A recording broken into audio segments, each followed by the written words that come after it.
ignore everything else. Ignore everything else. Completely. Completely. Just ignore everything else. I call this a betrayal because you cannot just come out amidst all these calls of whether ulipigwa kofi au kupigwa kofi, then unakuja umevaa miwani. What are you telling us? Labda ulipigwa macho. What's the take?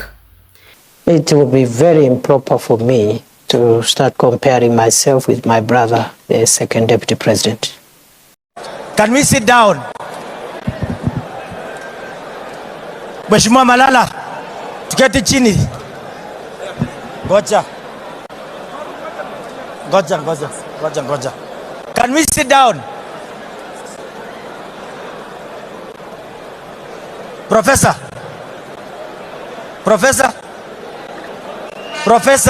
Kindiki.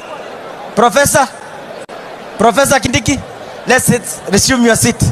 Resume your seat. Ladies and gentlemen, welcome back to my YouTube channel. Professor Kithure Kindiki, the third deputy president of the Republic of Kenya, has betrayed President William Ruto.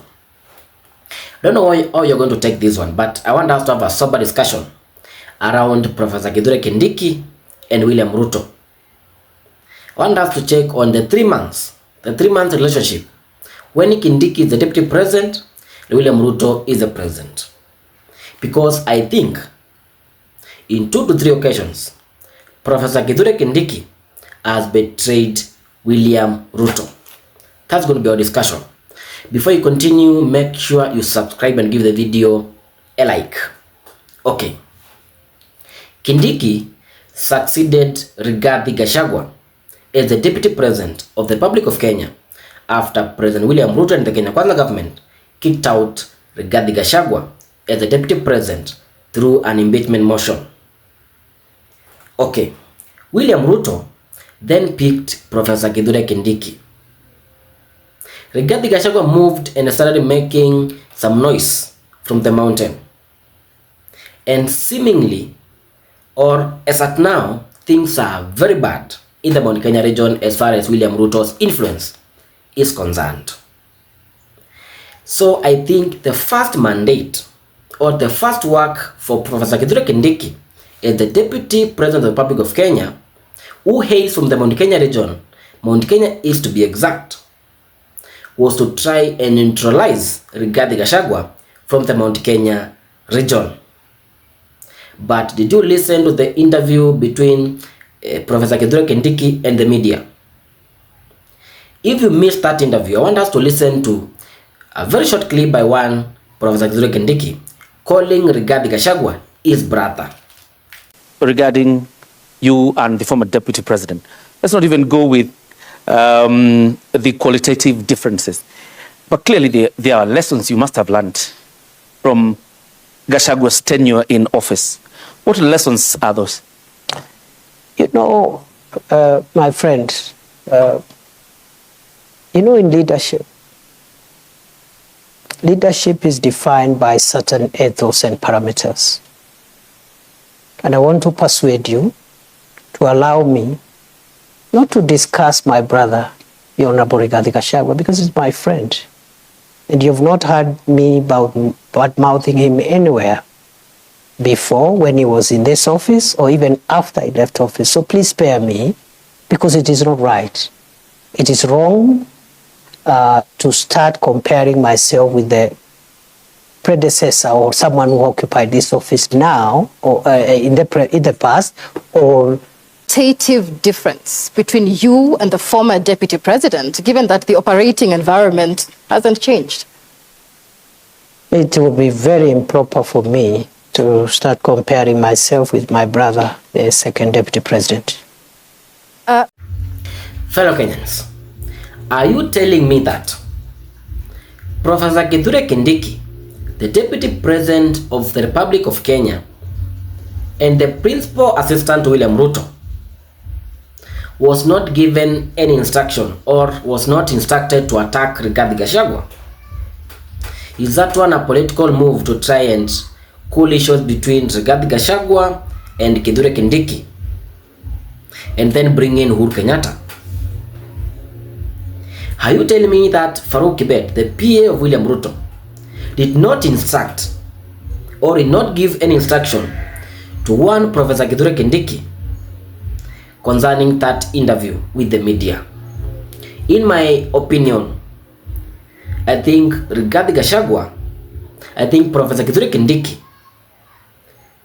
labda alipewa instructions, but Kindiki being a professor, he was very wise not to attack Rigathi Gachagua on his first interview as his successor as the Deputy President of the Republic of Kenya. And that one really shocked the State House. I'm very sure. There is no way the government kicks out Rigathi Gachagua, then you are appointed to succeed him. You come from the same region. Rigathi Gachagua is pulling the region apart and is trying to preach hatred of William Ruto in the Mount Kenya region. Then now you get into office and in your first interview you are calling Rigathi Gachagua your brother. Niko sure hiyo haikuenda vizuri na serikali, and that was the first mistake of Professor Kithure Kindiki. Next, have you seen or heard Professor Kithure Kindiki speak about Kenya Kwanza projects, the main projects like the housing levy, the Adani group, and the livestock vaccination? I want us to mention, and the chief and Sha. Have you publicly heard Professor Kithure Kindiki either critic or support the government? I want us to start with Adani. William Ruto really pushed for Adani to a point that he even convinced the former Prime Minister and his broad-based brother Raila Amolo Odinga to support Adani, and Raila released a statement, an official statement supporting Adani Group. Did you see Professor Kithure Kindiki around anything connected with the Adani Group? Your guess is as good as mine. Kindiki was very busy in the interior docket and he did not support the Adani Group. Next to the chief and Sha and the Taifa Care issues around the health sector, have you heard Professor Kithure Kindiki publicly supporting the transition from NHIF to chief and Sha? Is Kithure Kindiki taking time to explain to the citizens the Kenya Kwanza plan? A big no. Next to Finance Bill 2024, which was rejected and William Ruto dropped it. Kithure Kindiki was then the Interior CS. I know they were not allowed to politic, but other CSS made it very clear that the Finance Bill 2024 was good for citizens. But Kithure Kindiki was very silent. Matters livestock vaccination. In a tour, Kithure Kindiki, the Deputy President, was in Narok County. And in that meeting, there were some senators. To start with, Oleda Makina, the senator, Narok County, who is elected in ODM ticket. The majority leader in the National Assembly, in the Senate, Aaron Tereyot, Senator Kericho County, was also present. And that was the first red flag. Aaron Tereyot he somehow lectured Professor Kithure Kindiki to traverse the country and not to start playing locally like his predecessor Rigathi Gachagua. And in the same meeting, the Narok County Oleda Makina said that it's not going to allow his cows to be vaccinated, and that the vaccination meant no sense. When Rigathi Gachagua rose to speak as the Deputy President and as the Principal Assistant to William Ruto, he should have condemned those senators and commanded them and the residents in that county to support the livestock vaccination. That's how the government works. It's a collective call to try and push the government agenda. And Professor Kithure Kindiki, being the Deputy President, he should be hand in hand, or he should be reading the same script with the President. That's the red flag number 3. My fourth and last red flag. ni hii story imekuwa hapa Twitter ya makofi. Whether Professor Kithure Kindiki was slapped by Faruk Kibet or not. Professor Kithure Kindiki has betrayed William Ruto for the very last time, and I think William Ruto is not going to forgive Professor Kithure Kindiki. There is no way you are the Deputy President of the Republic of Kenya. Then we have online stories and narrations about whether you are slapped by the president's PA or not. Then you show up publicly na umevaa miwani. What are you telling us? Professor Kithure Kindiki, what are you telling us? Ni lini last uliona Kindiki amevaa miwani? When? Did you see Professor Kithure Kindiki on Google all this hizi miwani alikuwa amevaa juzi? Ushaiziona anywhere?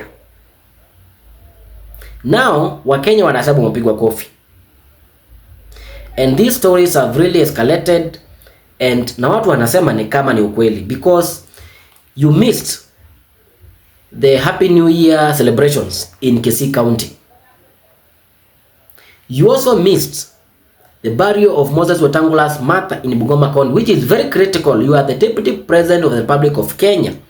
Moses Wetangula is the third in command. In the absence of William Ruto and Kindiki, the next person in line is the Speaker of the National Assembly. Then, you did not attend the burial of his mother on allegations that you were on an holiday. I want to tell Kindiki, the National Assembly has been off for some time, and the MPs and the governors and like kila mtu kwa serikali alikuwa leave. Watu wengi sana except the security departments. MPs are on leave, senators are on leave. But that Happy New Year celebrations in Kisii, my MPs walikuwa huko. I also saw the government spokesperson Mwaura was there. Governor Gladys Wanga was there, and some members of the broad-based government. Where was Professor Kithure Kindiki? I call this a betrayal because you cannot just come out amidst all these calls of whether ulipigwa kofi au kupigwa kofi, then unakuja umevaa miwani. What are you telling us? Labda ulipigwa macho. What's your take? Ladies and gentlemen, it is very clear from my submission that Professor Kithure Kindiki is very consistent in his minor betrayals in William Ruto, which will project their way or their work together as we move to 2027 general election. And for that case, I see Professor Kithure Kindiki being more of a caretaker deputy president as William Ruto navigates and picks a new partner in the year 2027. That's my take. Express opinion in the comments, give the video a like and subscribe. Thank you for tuning in.